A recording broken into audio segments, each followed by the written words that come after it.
دونت هاف تايم. اللوك فظيعه خطيره، الله اكبر عليا. تعالي معايا في الفيديو ده وانا هختصر لك المحتوى كله ونقطه ضعف الراجل وليه الراجل بيعمل معاكي كده وليه الراجل بيسيبك. تعالي معايا بسرعه واسمعي الكلمتين اللي انا هقولهم في بدايه الريل. احنا وي دونت هاف تايم. طيب بسم الله الرحمن الرحيم. ايه نقطه ضعف الراجل؟ ايه النقطه اللي ادخل منها لاي راجل؟ اي راجل في الدنيا، اي راجل، اخوكي، حبيبك، جوزك، خطيبك، ابوكي، عمك، خالك، نقطة ضعفهم واحدة ملهاش تاني. لو اي واحدة جت اتسهوكت عليه هينساكي وينسى اللي جابوكي.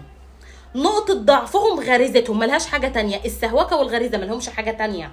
المحتوى ده بتاعي، فما فيش واحدة تفتح صدرها قوي وتيجي تقول اللي معايا لا لا لا مش بس. ما فيش واحدة قالت الجملة دي الا اللي معاها اصلا مديها الخازوق، عشان نبقى واقعين. وعندي في الاستشارات كتير قوي استحالة يا استاذة، انا جوزي مش بص ملوش في الستات. فيا حبيبي، فنقطة ضعف الراجل غريزته وشهوته ونفسه. فما تفتحيش صدرك ويبقى عندك ثقه. اي راجل كده يا ماما، اي واحده هتيجي تستهوك عليه، متجوزك، جايب منك 15 عيل، احنا الموضوع ده مش عايزين نتكلم فيه، هيمشي ويسيبك.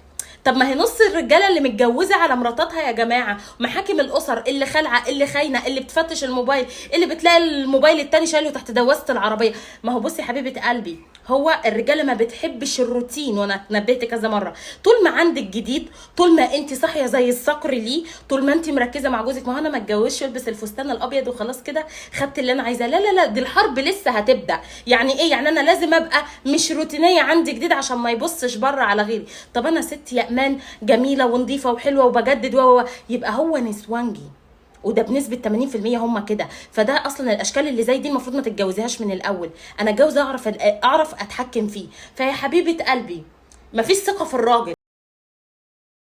الرجاله ما بتحبش غير نفسها وغريزتها وشهوتها ونفسها بس. مفيش واحد هيبص عليكي. ما هو اللي متجوز واحده وعايش معاها 20 سنه ومخلف منها الواد والبت، اتجوز عليها ليه؟ ما اتجوز عليها عشان جت بت عندها 20 سنه لفت عليه. ما بيبقى شحط عنده 40 سنه تخش واحده 25 سنه تلف وتاخده، ينسى مراته وبيته وعياله وضنقه. ولما بيطلق بيرموا العيال، بيرموهم لامهاتهم، حتى ما بيرضوش يصرفوا غير بالمحاكم. يا جماعه انتوا بتتكلموا مع عالم اساسا ربنا ما يعلم المحتوى ده معمول ازاي. المحتوى هنا على الواقع والتجارب، هنا مفيش واخدين بالكم. دراسه درسنا، بس الواقع والعملي والحياه اللي من حواليا ما توحيش غير ان الراجل بني ادم ما بيدورش غير على نفسه وشهوته وغريزته وبس.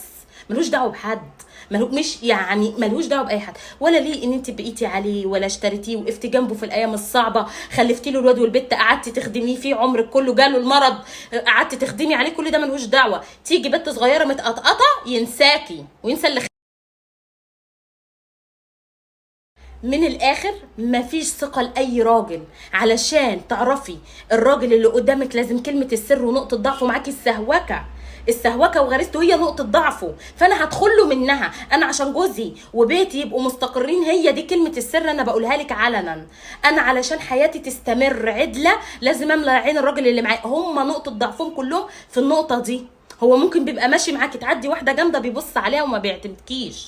هم كده زي ما احنا ناقصات عقل ودين، هم غريزتهم متعدده. فلازم نركز مع بعض شويه. الراجل لا يؤتمن.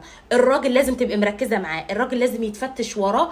الراجل لازم ابقى عارفه كلمه السر، وهي ايمان قالتها لك في الريد. نركز مع بعض علشان احنا المحتوى ده بتاعي. شيره.